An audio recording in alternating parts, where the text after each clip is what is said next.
really, really low. And boy, driving is really tough out there this morning too.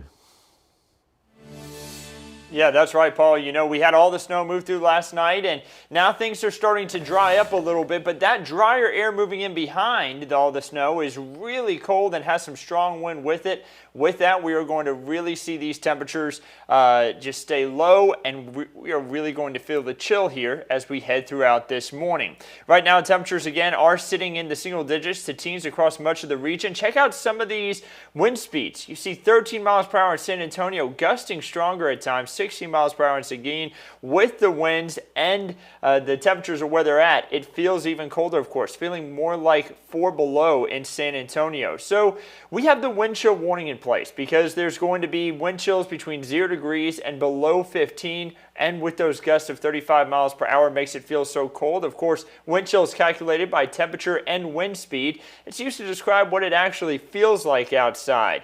Typically, you can have that body heat stay closer to your body, but whenever we have wind start to blow, it can take that heat away from your body, and then it makes it feel a little bit more on the colder side outside.